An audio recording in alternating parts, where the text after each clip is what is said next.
network or Koko can make broadcast here. Okay. Good afternoon. I greet you people.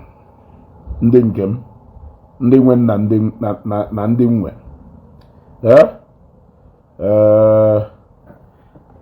I trust na tata na ụbọchị taa mara anyị mma. Now, I really want us to discuss about this growing concern of insulting and disrespecting priests and the men of God. You ought to go. Kelebo Bidolu. How did we handle it and how did we allow it to get to this point? I want to discuss about this because few of my fans raise go concerns based on this. But I have one or two to say before we can actually move forward. Because in as much as nonsense is distraction, but that distraction will make a distraction sustained. You gotta go. Now, over the years, Doris, I greet you.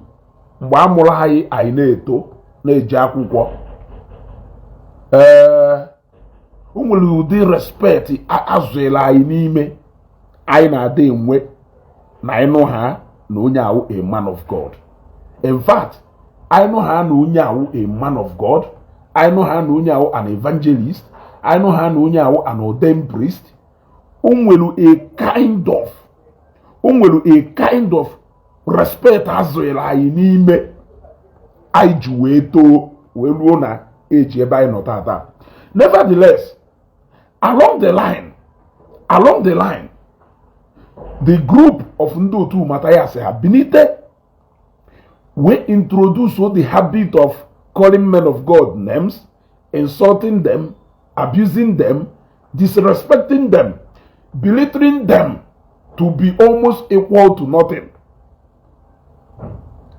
Ganaga, along the line again, our fellow Christian brothers, they gotta go assist here. They gotta even Jews na ha assist river.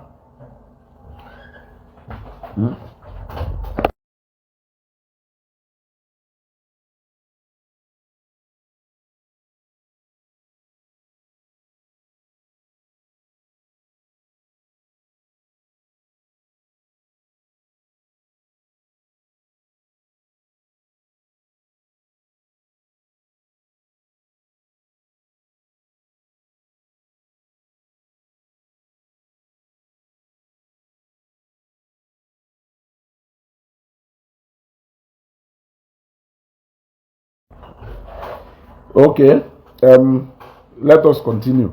Yes, you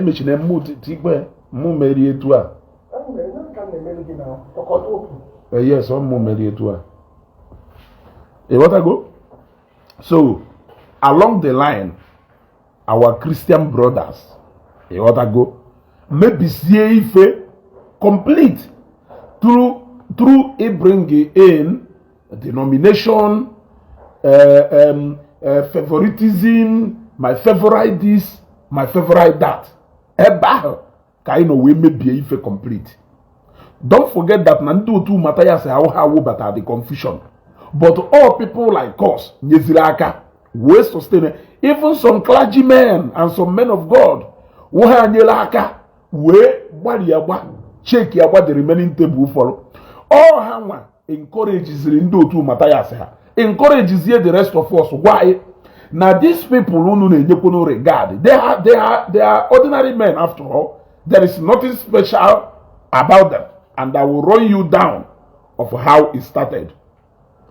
Mbendo tu Matthias habidore kowalaye according to message Mbaka Nyelu mplay yesterday.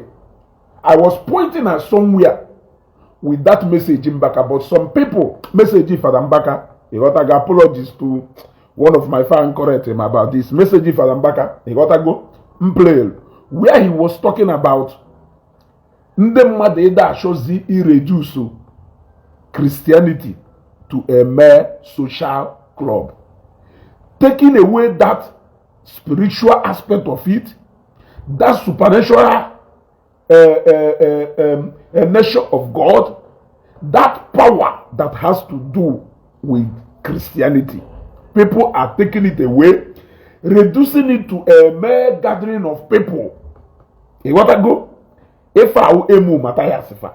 Now, preachers like Abel Damina, Father Oloma, Father Angelo, and the rest of them, they came out. There was a day, go back to my page, because name for the video, our people are there follow. Look, let me tell you, I believe in I believe in being a non-denominational Christian. I am a Christian. I respect the Anglicans. I'm an Anglican by birth. I represent the Catholics. I represent the Pentecostal. I represent you, provided that name or under that umbrella of Christianity.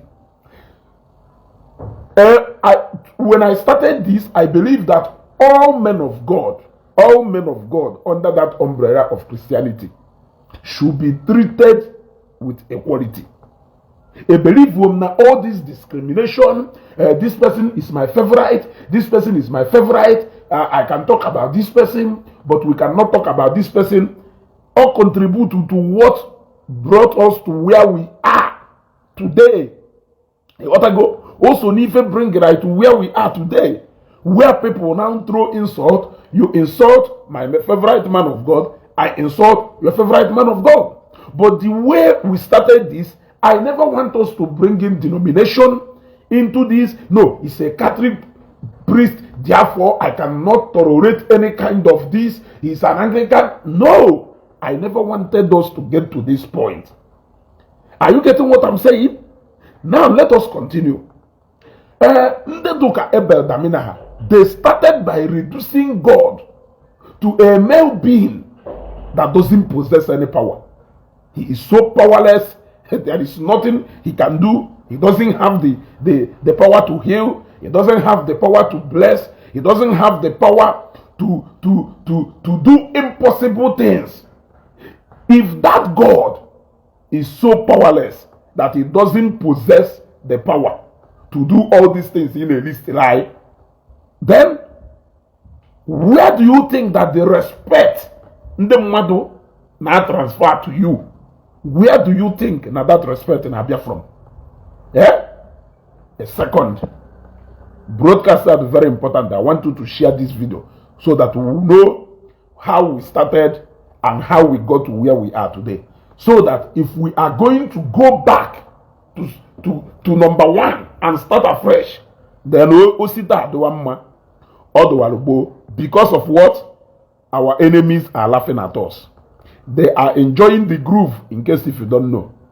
When I see them at my comment section, I laugh. I say, how did we allow these people to penetrate inside us like this? How did we even think that we are on the same ship with these people? These people can only deceive some of us into believing that we can actually share ideas with these guys whose mission are completely different. They are just using us indirectly to pass the message we disagreed to understand in the years back or in the months back. But because of this denomination, my favorite pastor, my favorite bishop, we have welcomed them into our midst, and they are doing exactly a second.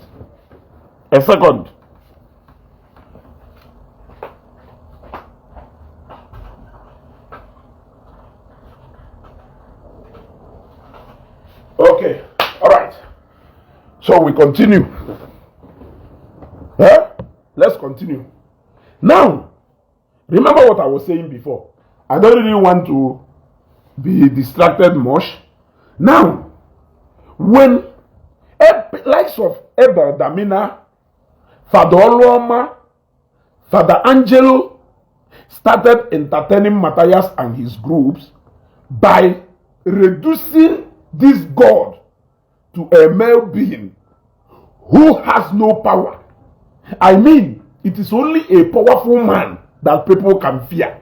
It is only a powerful being that people can fear. If you can do exactly what I can do, you are not superior to me in any way. I can only respect you, but there will be no atom of fear. Respect is different from fear. I can withdraw my respect at any time. Something, but no, there is nothing like I am no more afraid, provided that thing we fear to eternity. That is the kind of God we see. That is how they presented this God to us. That this God is capable of seeing you, even when somebody who is capable of seeing you, even when you do something near the underground where there is nobody. If this God is capable of seeing you there, the God that is capable of blessing me and doing for me what I cannot manage to do for myself. This is the God they presented to us. Now, how did we start respecting this man of God?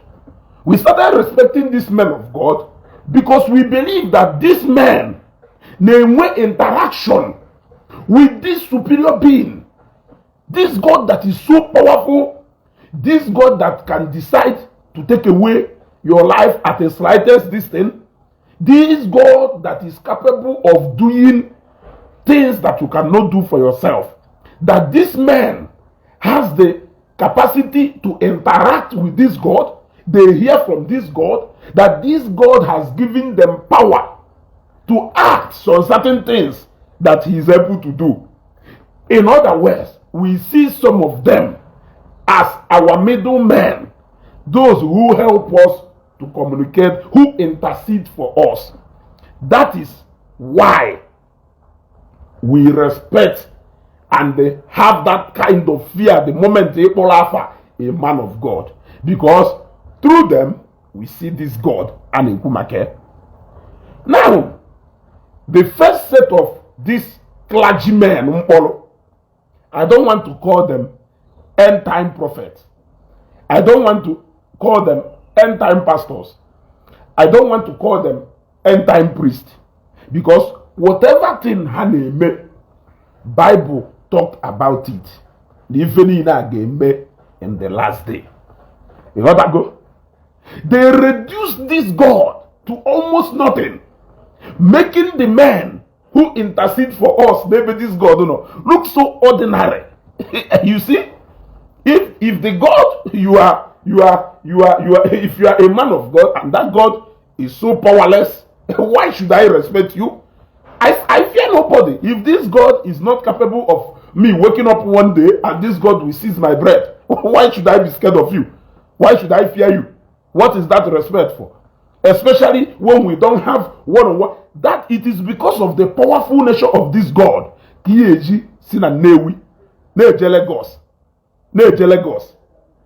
Potana Bini, fu a pastor. You don't know this pastor. You don't know this reverend. You don't know this bishop. You have never seen them before. But because of the Akwoyi, or because no Borusu to Blue Bible, you respect him or her immediately because of this one God. So you don't need to have a personal encounter with them. You don't need to have a formal relationship with them. You don't even need to be anywhere closer to them for you to respect them. Anywhere you see them, all around the world. When you reduce this God to almost nothing, when you made it look like this God is not capable of doing anything because you want to entertain the likes of Matthias and Dindo to you, you took away that respect. People I don't know if you're getting what I'm saying. You took away that respect. What we fear, who we respect, is God that we are seeing through you.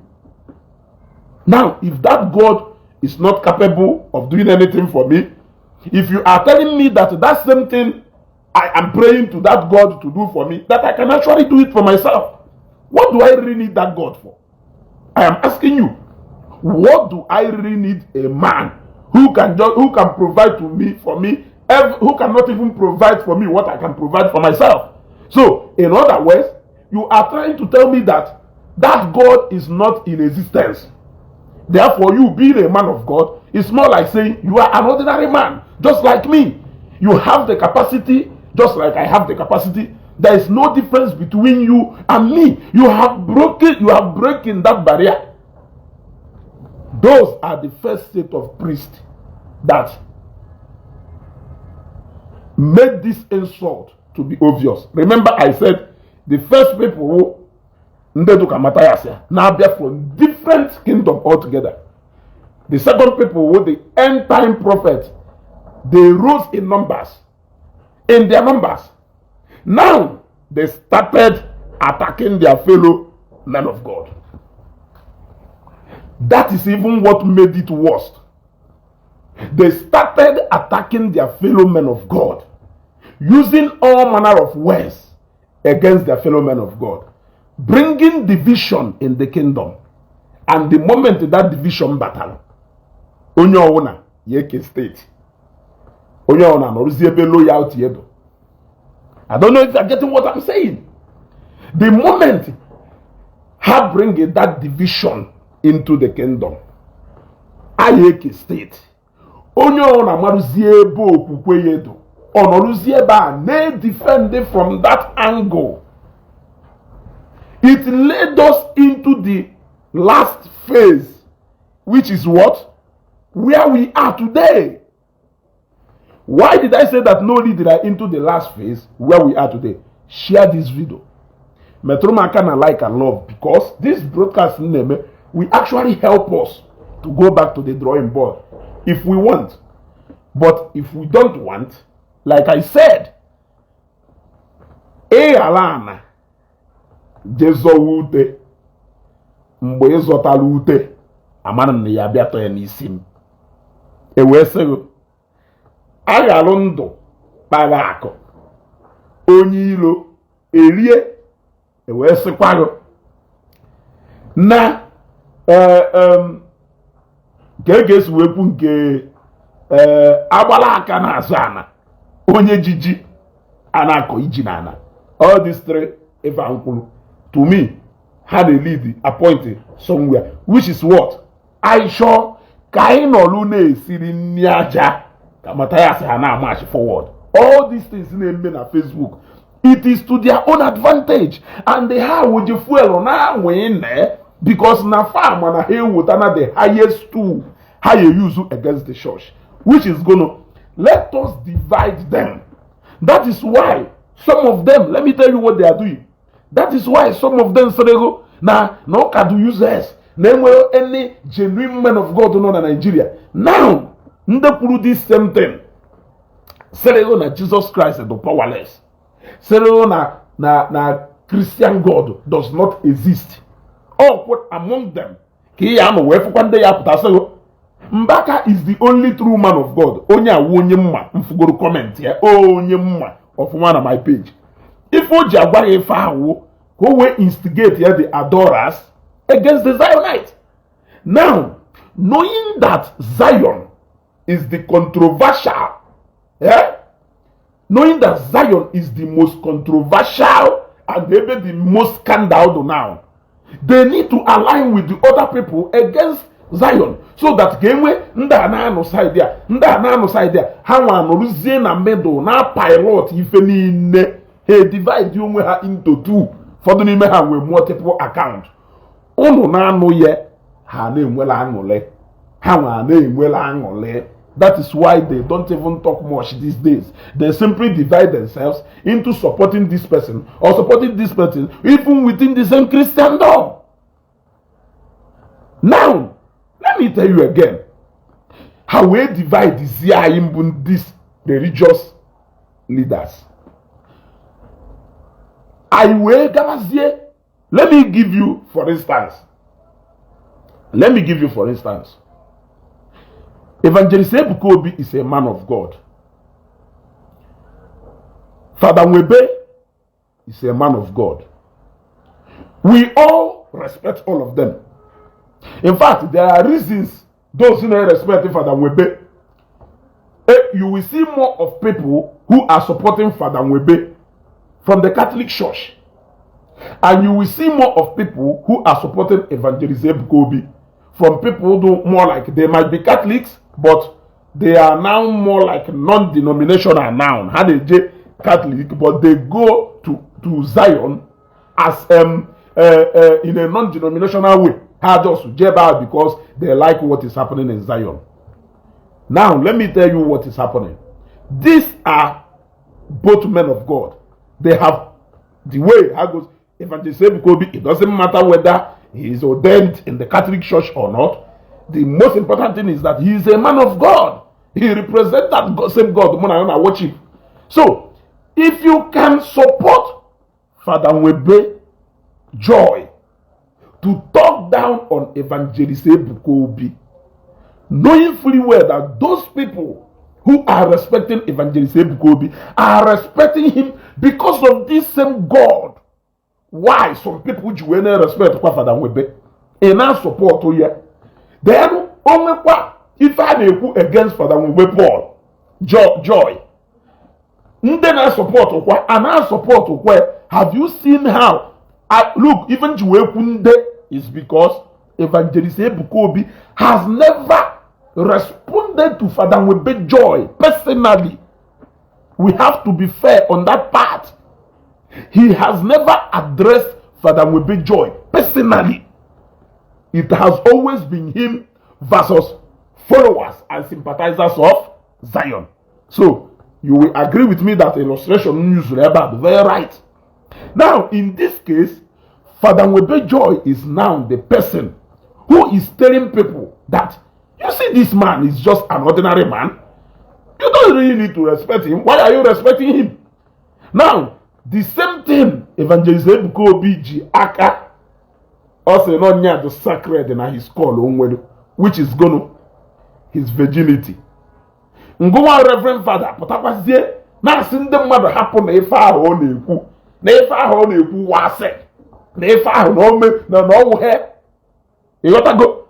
Now asịrị gụ na onye pụtalụ wee sị na nna mmadụ bụ onye ala. You must respect for your own father. You may have respect for your own father, but you have made your own father vulnerable to insult. The moment this remains will go, you insult my father. Don't you know that there is 95 or 99% chances that I will insult your father back? Don't you know? If I don't do that, it means name will excess spirit of God that is living in me. Or on my patience, not on another level. You want to go? So now, when these men of God start encouraging this division, they are reducing themselves to more humans like us. More humans like us.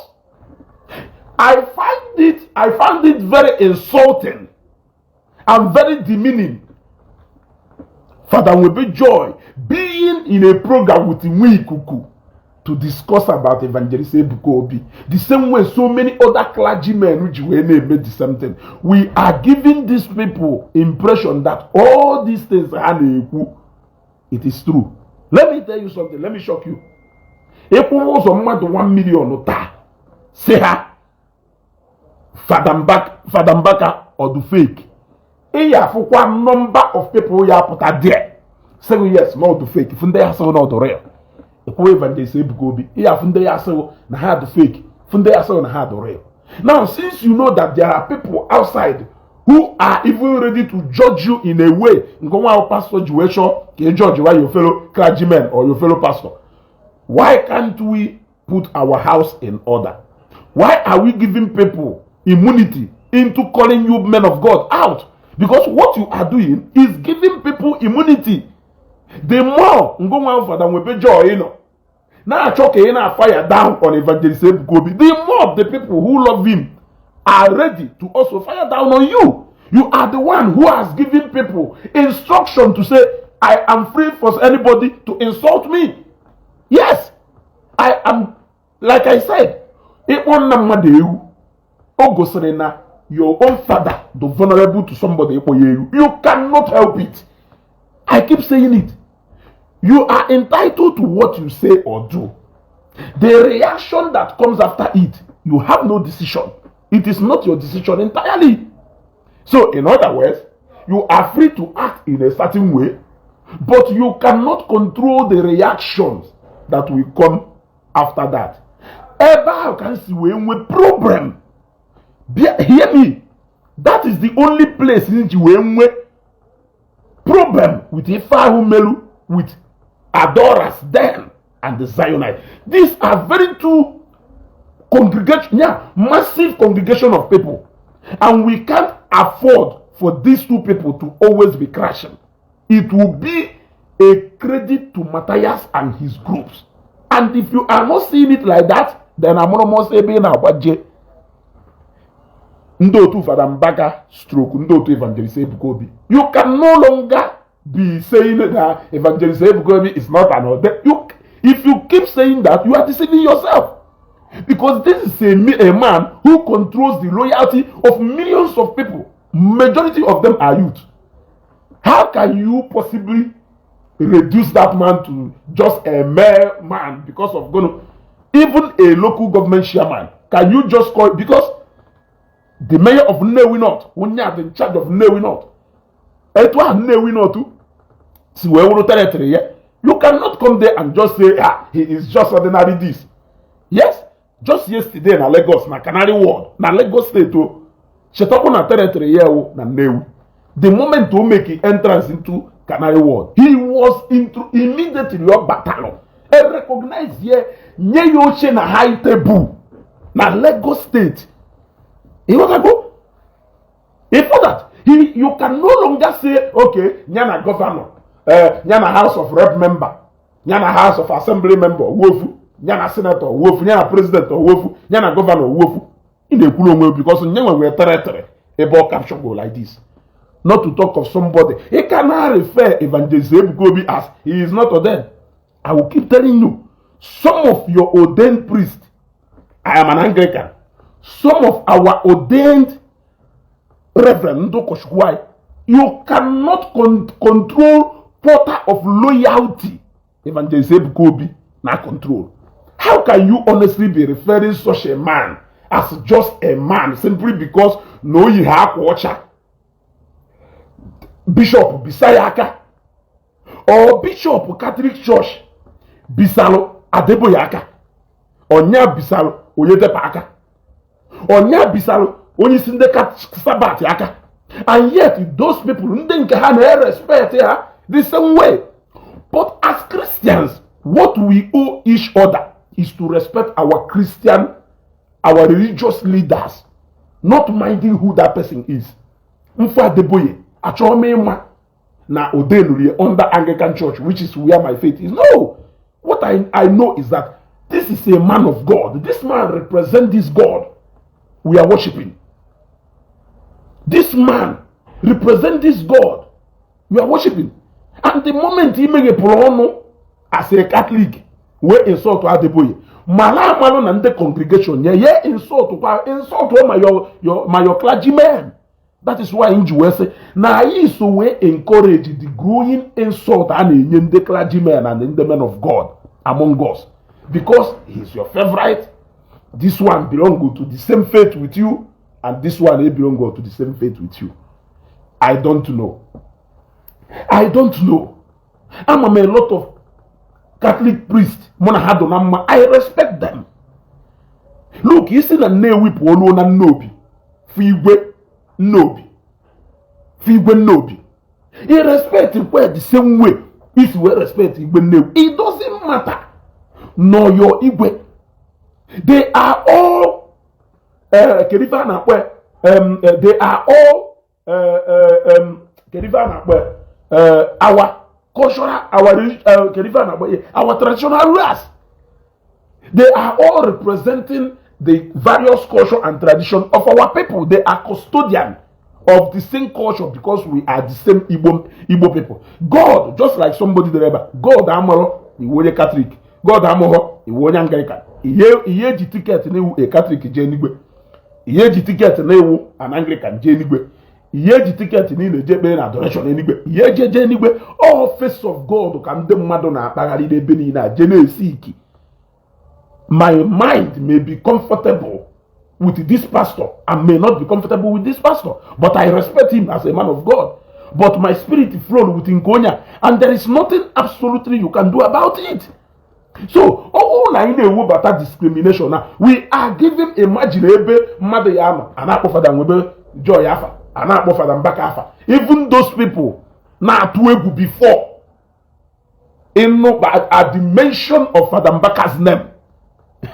All those people has become so familiar with that name because of this nonsense.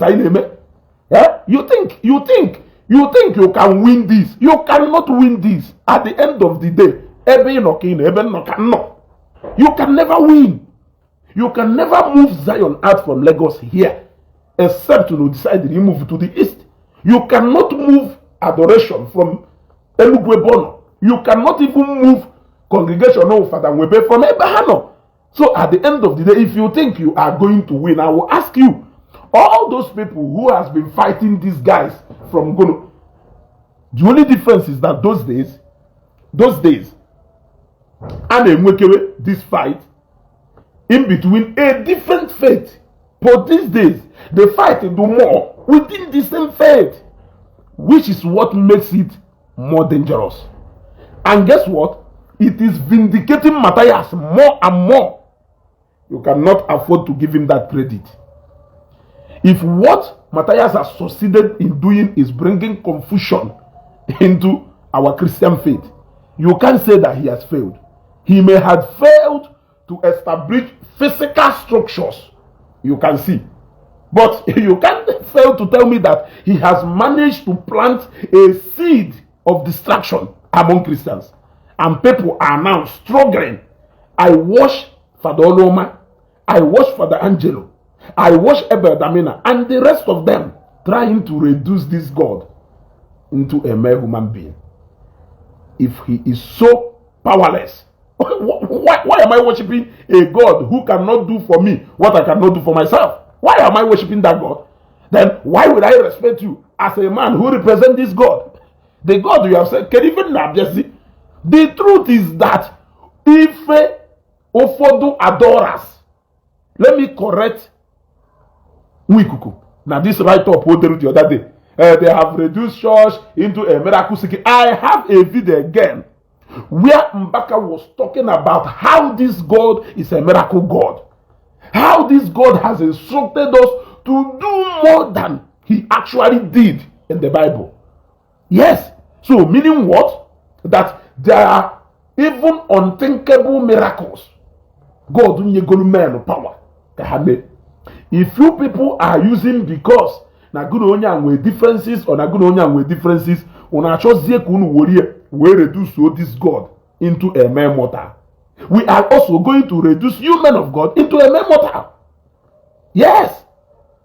Because all in our role under the presidency na Nigeria here. Wherefore, now the seat of the presidency is more like it doesn't have any power. It is just a human being there who doesn't call. So if you don't respect the president himself, is it a minister that you will respect? Obulo from the presidency can the ministers will want power Oja operate. So you as a minister of God, if you are reducing that God into a powerless being, how do you want me to see you who is the minister of God? So when they say don't respect now let me correct this expression. As we go, stop saying all these things. Are you and the Mbaka, you are Father Mbaka, you are not mate. You are bringing curse upon yourself. You might be right. What of you who keep insulting Evangelist Ebuka Obi? Don't you think you are also bringing curse upon yourself? Because these men are men who has dedicated their service to God. It doesn't matter who anointed who. These men dedicate God themselves, their life and their service to God. Obulo mmadu na-emeze, o Chukwu na-emeze. Onyinye amala abulo mmadu na-enye ye, o Chukwu na-enye ye. Onye onyelu ye enwego ye. So, what happens if you respect Evangelist Ebuka Obi as much as you will want me to respect Father Mbaka? What will happen? Because there is nothing absolutely you can do as an adorer. I am talking to Wikuku.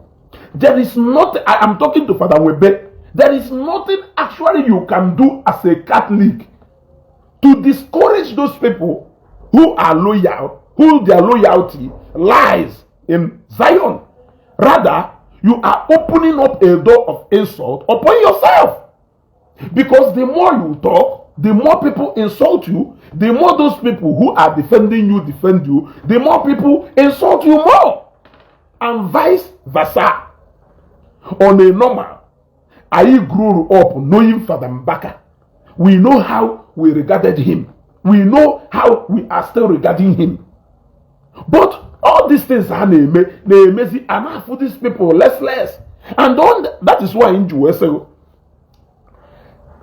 I call them out Christian Association of Nigeria out. I call them our clergymen and our bishops out. Now, what I am saying is, can even better the church no silent at the growing attack now get to the church. They are quiet, but they are willing and easy to react the moment it is a man of God versus a man of God. I am asking you, Odumma, you people at the end of the day are reducing yourselves to mere people. Ndemade wolunu ne mon wolunu ne siri niaja. Onwe ife ị ga-emechasịa n'ụwa ka ịgwa nna m ahụ nna m ọsọkwa nya wụrụ na nna ahụ na-ebi Lamborghini sọkwa nya wụrụ na nna ahụ na-ebuku private jet ije je obodo oyibo. Nna m wụ nna m ọnya ka eji wee sịgo na inyere nkụta nni nyecha nkụta nni ọ na-akwụ onye nwe ụdị ego sokwa ogu nwee otonite ọchọba biological father. Etu a ka o si wee do. So since you know that those people who have faith and confidence in the anointing of Evangelist Ebuka Obi, and they go to Zion for reasons, and let me correct Wikuku again, reducing people who go to Zion as miracle seekers. They are not different from people who go to Adoration Enugu. All the people who go to Adoration Enugu are also miracle seekers. If it is not miracle seeker, go to your home church and worship. You worship each other at your home church. Go. All those people who say I'm a boy, every time we do adoration, Obiaba yenye go weje, enyeru nyega for more than 4 years mgbe nka no na school. Aso abugo mafia. Mgbe mmezi travel, ka mo na disconnect na ya fudewe. Keta aruzi ofuzie mgbe ahụ. Ochohi ije adoration, obia. Onwekwe nya, onwekwe osi do otosha ho igodago. But I like nyamu na ede sibota mgbe Paul no from mo flag yan down. Ubosi ono oye adoration. Obia nye go oweje oboso so oyeje kwa obia kwa nye from Nnewi. People na-esi Nnewi je Enugu ona nda ha enwe home churches ebe ha na worship. O nwere ife mmelu ha ji wee hapụ Nnewi na-eje adoration na Enugu. So you cannot say that because na Evangelist Ebuka Obi na epuluzi crowd duzie konyawo they talk at the moment. It shows here he reduces the church to a mere organization where people come pray and go home. Yeah? If that is the reason, the are you telling me that all those people who neje na nkoku nerere na hanchani ne wunde sina parish ye abia? Is that what you are telling me? Are you telling me that all the adorers today are all from Enugu State? And one day say Abia State, one day say Ebonyi State, one day say Imo State, one day say Anambra State. Now I got all the way from Anambra to Enugu State to go to Mbaka's adoration ground only to go and pray and read the Bible. Ada kusi Bible na Nnewi. And well, their home churches, Father Honor there, higher in Holy Communion there.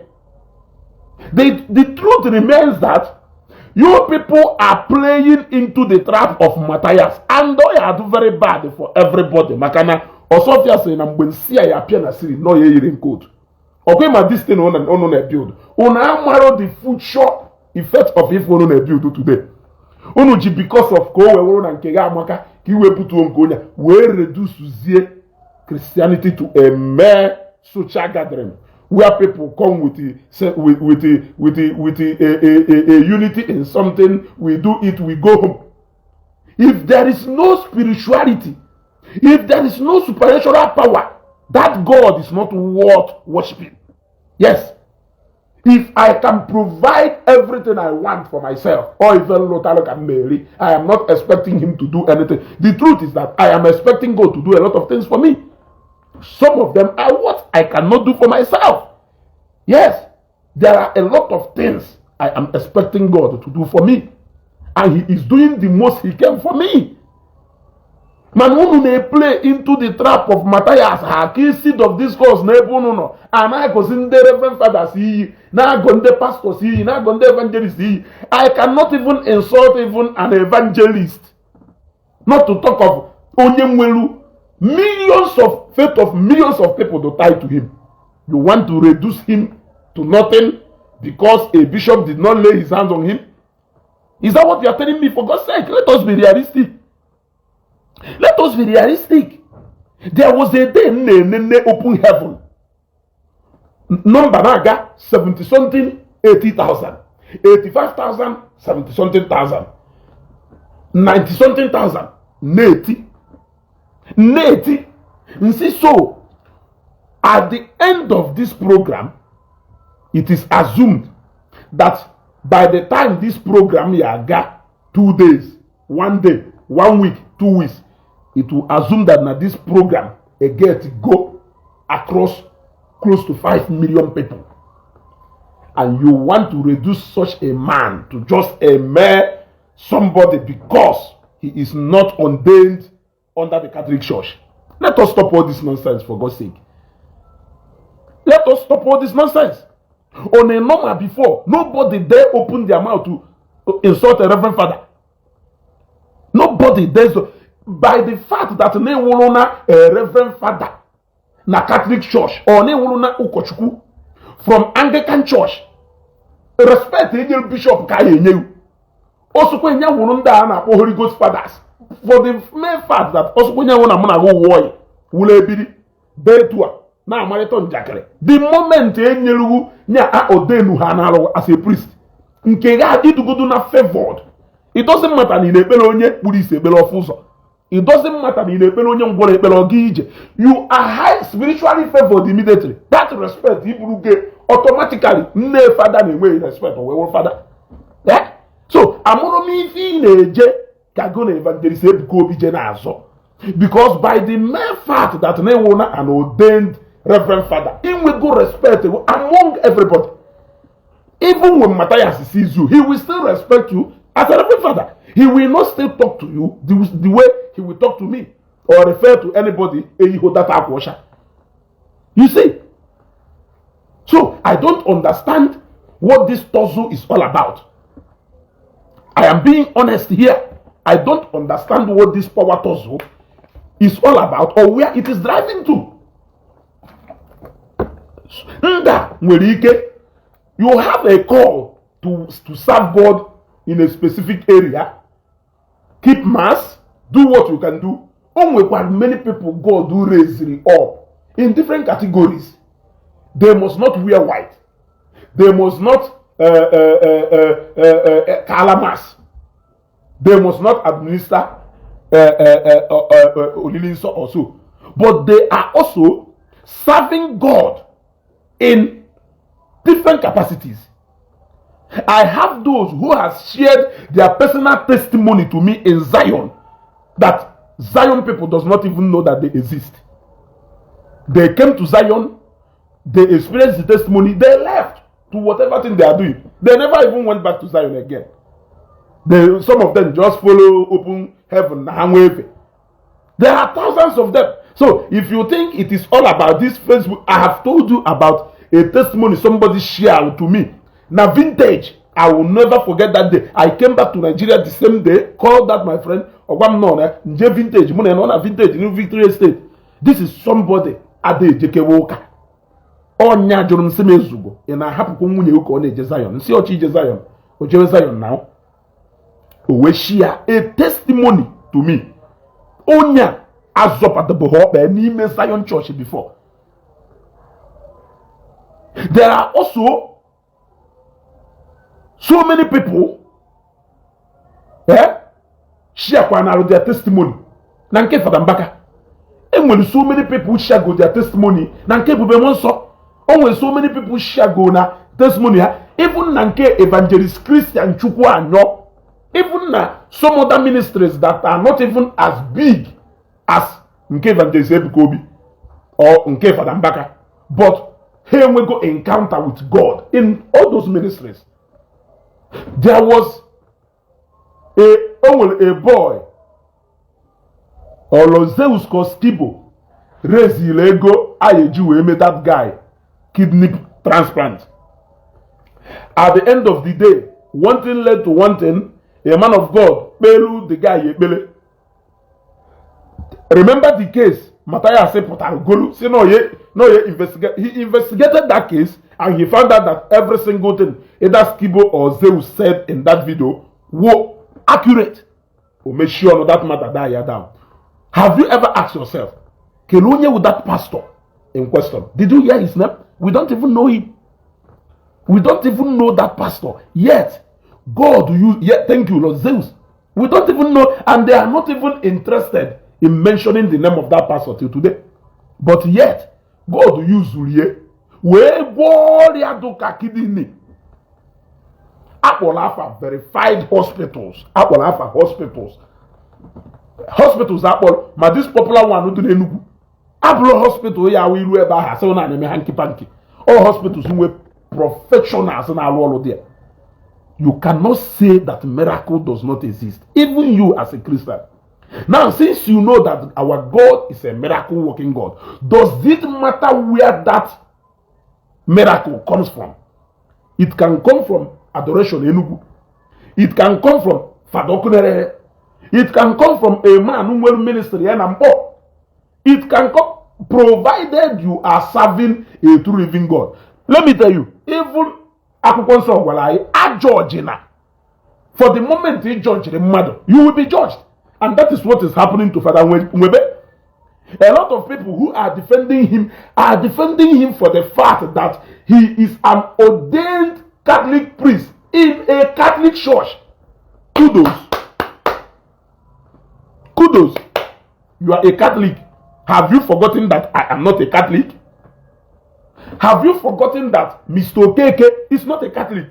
So your Catholic may mean a lot to you as well as Etu. Now, the only unity I will in all this is God. He is at the center of everything. On a normal, anybody who calls that God, you identify with the person. You want to go? Anybody who calls that name, you identify with that person. Because unu niile na-agba ball n'ofu post. Unu wee na-enye ndị mmadụ opportunity. You think you can stop people from insulting Fada Mbaka for as long as you are in different comment sections, insulting another man of God somewhere. That is how we started building this culture of insulting and belittling men of God. 5 years, 7, 6 years ago, you dare not do that. Yes, you dare not do that. With the kind of Ebu. Even in the prayer warriors na church, na Catholic, na Anglican church, mba ije fact, and when the prayer warriors, even a prayer warrior, maka all those prayer warriors when they jishafa melu their spiritual counselors. You gotta go. Ufotun dawu billionaires, but onwe ha any oye or respect ya those people. Ne ogalanya nwele ego na agba moto a na-ele ego ne ofu onye enweghị ike igota moto a na-ele 3 million. Ọ na-akwa iri ugwu na respect ya, not minding the whole ego nwere na bank account, not minding na onye na control respect of thousands of people, but for the sake of that God who is supreme above human beings, ị na-enye onye ahụ respect for the fact that na akpọrọ n'afọ Achukwu kpọkwasa n'isi onye ahụ, onye ọbụla enyewego respect. Anyị wee bịazie wee mezie ndị isi ụka ha wee duzie so common because na-azụ onye nke gị na-azụ onye nke m, Okeke na-azụ onye nke, Okafọ na-azụ onye nke, ichefuzie na ndị niile anyị na-azọ wofu ala ya ji ka ha na-achịrị efi mana o defendiziri ntu onye si ebe nke ya. We became ignorant and we last Matthias fa na-akụ anyị egwu epele n'isi na-akụ anyị egwu epele n'isi hapụ doctrine na nkọ so ga practice the same doctrine. Don't forget. So how if you even want to put it that way, how can you shock you Catholic you and Anglican? Have you forgotten? I am not a Catholic. So are you saying I should not respect your doctrine? I should not respect your priest? I should not respect your bishops because I am not a Catholic? Or are you saying that everybody must be a Catholic before they can make heaven? Is that what you are saying? Think about it. Think about it. According to Catholic. According to Catholic. What are you talking about? What are you talking about? Have I ever told you that I'm a Catholic? I respect God and I respect your priest. I respect your bishop because no afachuku kona abo and do to Chineke ayi. So anywhere I follow that God don't manifest. Anywhere I follow that God, I will respect that place. I will be willing. All na as a Christian, na water whole Christianity in that way. Afago sorry. The moment they put on a Facebook insult or Evangelist Ebuka Obi, you are making your priest vulnerable to insult. There is nothing you can do about it. I am telling you honestly. At the end of the day, kelunde ifeni na aneme, kelunde ne benefit from it. Now a very important question here ya jongwen. Nde ne benefit from ifeni na ane. Where wolo Matthias na ndo tuwe. Ohano at the receiving end of ifeni na ane. Hanchani na wozie analyzers. They have started analyzing ndoka. For how dare you insult Father Mbaka? Father Mbaka is a man of God. That God you say does not exist. Mbaka preached that Bible you said is a storybook. So where do you get? So now they have divided themselves into two. Some of them became emergency Zionites and some of them became emergency adorers. Now still the same people. If you allow event has shown you Father Mbaka Madu Jureba Jenanke Bemonso na in fact ilu na uke vive Bemonso no there and they back no nke ijekwana mmadu eju ni na eme nke gemi no na mmadu anọ ebe ni etu aka ndị mmadu si wee ju everywhere kedu ife na azo. When you reduce a man of God to nothing, his people will reduce you to nothing. Yes, that is why Injuwe do against that thing melu them. When Mbaka made reference to that of Sharafansha, that was the area even we disagree with him. But the Catholic who for the Nandadora, you are in. How dare you mention the name of Father Mbaka? Have you seen that mindset? How dare you? Have you ever sleep and wake up and thought about what if Evangelist Ebuka Obi is to Ezugo what Father Mbaka is to me? What right do I have to insult Evangelist Ebuka Obi thinking that he cannot? Look, these people are not our biological fathers. But when you insult my biological father, it means you don't have respect for yours because you are automatically giving me a free ticket into insulting your own father with impunity because you insulted my father first. So I was against that message because when bloggers mistook that message and the Zionite understood then that you were referring to them, if truly there is nothing personal, for the sake of the body of Christ or for the sake of the unity of purpose, is to come and issue a disclaimer. No, I wasn't. Although difficult to say I was, why was it so difficult to say I wasn't referring to them? Especially when it was bloggers talking and not Evangelist Ebuka Obi.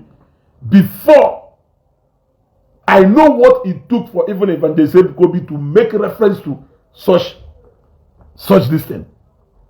You see? So, I was expecting that now a disclaimer saying that I am not referring to you. Yes. Look. It will end that drama. Pata. But you left that puzzle for people to solve it. Not only that you left that puzzle for people to solve it, you kept on giving them clue on how they are going to solve that puzzle. Asri no kenye sere no mahi guana. Why we were called? The earlier we stop this, the better for us. I am not a pastor. I am not a bishop. I am not even a minister. I am a businessman. This table and a shake won't no at the receiving end, not me. Not me. In fact, in one may go. I don't have money. But now when a young boy, at my age, though, as quarter comfortable as I am, will prefer to live their life and enjoy themselves. They won't, in fact, they won't go coverage in a Facebook here. I can start. I can start any other content with this page. You can't tell me that out of 60-something thousand followers somewhere here, my family content or have family content. It's your mama art. I can act. I can act actually. So, receiving end in all this. Allow all of you will go home. You wanna go? All of you will go home. Hello? Yes.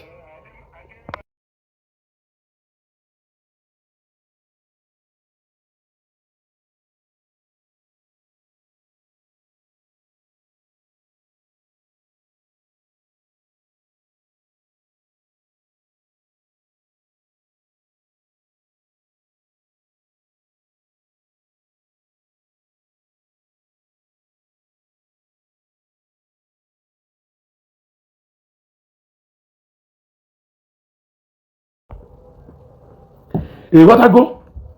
So now, we need to stop this nonsense and face the reality. Challenge that Christianity is facing today is not Father Mbaka, and it is not Evangelist Ebuka Obi. It is not even a lot of people you are pointing fingers at. It is Matthias Ezako and his camp. Now look at what Father Ugu wrote. Legit NG Daily, they say a Catholic priest has declared Prophet Ebuka Obi a big threat to the gospel of Christ and explained why he says so. For God's sake, for crying out loud. When people talk now, you will say they are talking for naught. You mean upon all the activities of Matthias, Ihede, Mazidibia, and the likes of them, Sisters Bread of Life, you are saying that Evangelist Ebuka Obi is the one who is a threat to Christianity. Let us tell ourselves the truth. Matthias succeeded here with Ifo. There will be no Catholic church. There will be no Anglican church. There will be no Pentecostal churches. Everybody to your tent, O Israel. There is no way IAG say, okay, so Catholic church in Oruzie, so Anglican church in Oruzie, so Pentecostal church in Oruzie, but Sunday Sabbath in Oruzie. All of us are operating under the umbrella of Christianity. And don't for Jesus. So, a publication such as this I am yet to see a day any one of these people. It is only Evangelist Ebuka Obi that has responded to Matthias Namdotwe in disguise. In disguise. In fact, he has thrown words across to them countlessly. Credit to him. Other people, other clergymen has turned their eyes away from this reality. Rather, they find one way or the other to supplement the message of Matthias in one way or the other. It is shameful. It is shameful. Imagine Fadugu saying that Evangelist Ebuka Obi, who is still helping to keep the faith of millions of Igbo in the Catholic faith and under the umbrella of Christianity. In fact, that some people still wake up today and pray to God is because they listen to the voice of Evangelist Ebuka Obi. That some people are still Christians today is because they still listen to the voice of Evangelist Ebuka Obi. And you are saying that such a man is a threat to Christianity?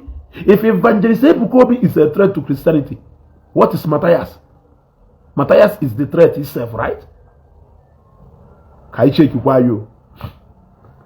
Kai check you. Kai na kwe check ye. I lose this house. Shelter. Nebuchi miri na mai. Miri gama. Everybody. It will not spare anybody. Okalo man ono kusere enter denominational ogunina anana. It will not take you to anywhere. Onye bule go. The guy is already big. There is nothing you can do about it. Allow him to worship God with his people. Let him draw souls to Christ the best way he can. He must not operate under the instruction and supervision of the Catholic Church. Allow him to be. Allow him to be. Virgin Mary Abuloso, Nechukwu also Nechukwu Nkeu. Ncho how emepe my own ministry. But Virgin Maria on Nechukwu ko. And on Jesus ko. And Jesus ya Jesus nwuru onwumaki ya inine. Who says that it must be only you? Virgin Maria also Jesus in kunu nefe komolo. I am asking you. Also Jesus in ka hunu nefe komolo. Omo Jesus in ka enwa wunde Anglican nefe. Think about it.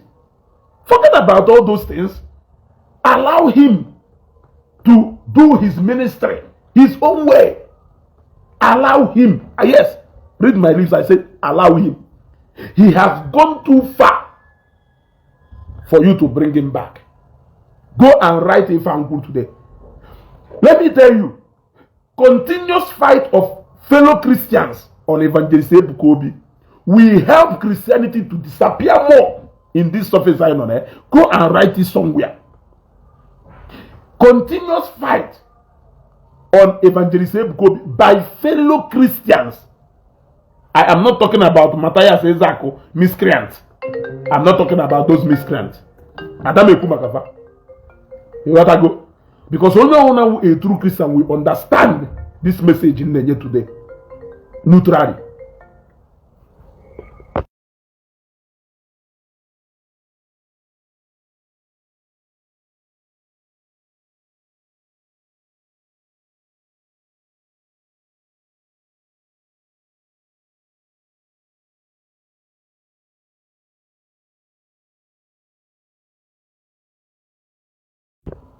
You gotta go. There is no way you can pull down a man who sits at the helms of affairs of millions of Igbos. You cannot do that. Continues to fight him as a Christian. You are trying to break the remaining table we are sitting on. Go and quote me anywhere. Among 10 people in the market, about 5 of them are Zionites. That does not mean that they are not Catholics or Anglican. In other ways, you have nothing to lose. It is still the same God. Isn't the for miracle? Yes. What else do you want people? As an even kota Jesu, are you hiding it away? If God you are worshiping is not able and capable to perform miracle, then what is the essence of worshiping that God? How can I worship a God who is not capable of restoring my Why will I worship that God? I am asking you.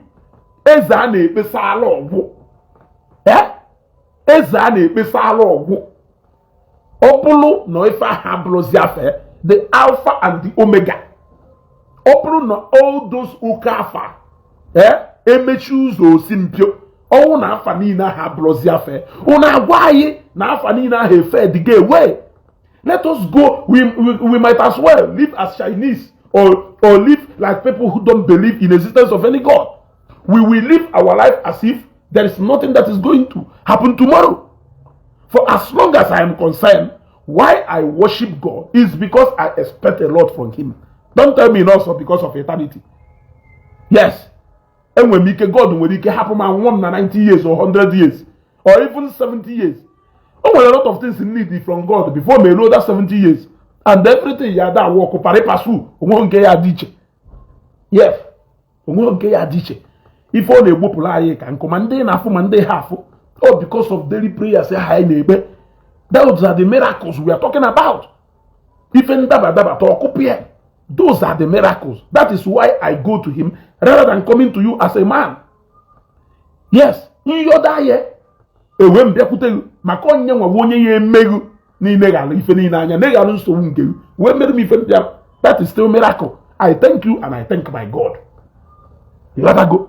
Make a for anything. Because non I will position where you are at that moment for you to help me. So let us stop all this. Our God is a God of miracle. People go to Him for miracle, and you cannot change it. You cannot change it. People who go to Zion are going there to seek for God's miracle. Those who go to adoration are going there to seek for miracle. Those who go to they are going there to seek for miracles.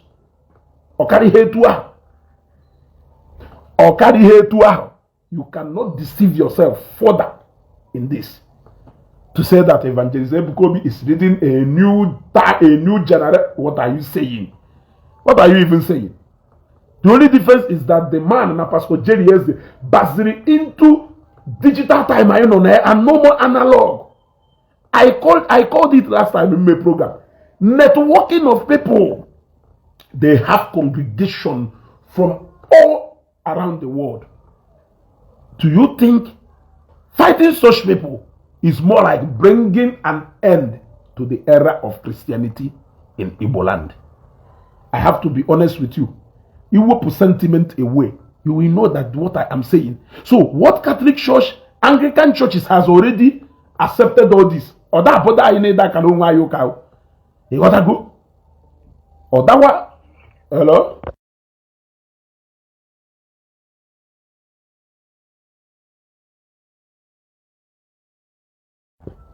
You gotta go. It will be bringing an end to the era of Christianity in Igbo. You cannot. The only thing the Catholic Church needs to do is to accept these people in our midst. Anglican churches make it a long time ago. Well, in fact, when the bishop, why? When the guy, Evangelist Chukwu no make dorunke, but aside the long pot nkwa boze no. The ministry onyo pele ife meru je kwatari na rorie ministry eba o na eme no active na Anglican church. Onwere ife gbasara bishop Ndubisi Obi, onwere ife gbasara ai ofu Chukwu ka na ekpere ofu a na ese ka na eje. The Catholic Church must fashion a way to accept these people. We put this division aside and see God as the ultimate. See God as the end to all these things I name. Ohonye biana onuze enigwe kwuo na onye Catholic na kpu enigwe. It's a lie. Meje how? Maka no otu Chukwu ka ị na-ekpe. Program is very important to me. But I must have to end it. But this particular one I have to also. We must continue with this one. Because this will show us a new direction. Let us not look away from the actual threat, which is Matthias Namdotwe. How can you, as a Christian, honestly see a man that millions of people can fear God today? It's not a threat to the body of Christ. Are you being for real? What of that Jesus Christ exists? What of that Christianity he defend is a scam? I am asking you a question. What of those people? What are they? Yeah? Yeah?